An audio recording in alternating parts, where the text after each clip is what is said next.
রাসূলুল্লাহ সাল্লাল্লাহু আলাইহি ওয়াসাল্লাম বলেন, বুদ্ধিমান কে? নবীজিকে জিজ্ঞেস করছে, মান আকিয়াসুন নাস ওয়া আহজামুন নাস।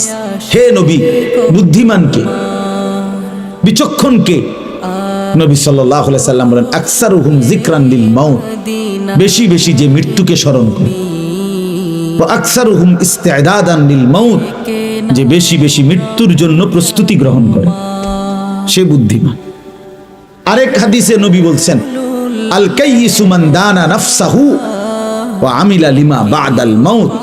বুদ্ধিমান সে যে নিজের হিসাব রাখে এবং মৃত্যু পরবর্তীর জন্য আমল করে।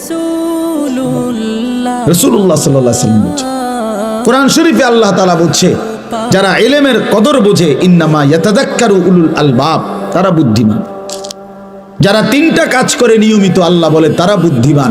এক, যারা দাঁড়িয়ে বসে শুয়ে হর হালাতে আল্লাহ তাআলার জিকির করে, যারা আল্লাহ তাআলার কুদরত নিয়ে ফিকির করে আর বেশি বেশি আল্লাহর কাছে দোয়া করে, তারা বুদ্ধিমান।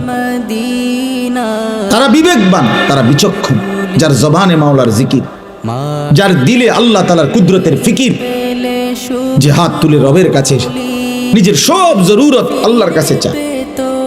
নবীজি বলেন, উম্মত, স্যান্ডেলের ফিতাও যদি ছিঁড়ে যায়, স্যান্ডেলের ফিতা, সেটাও আগে আল্লাহকে বলো।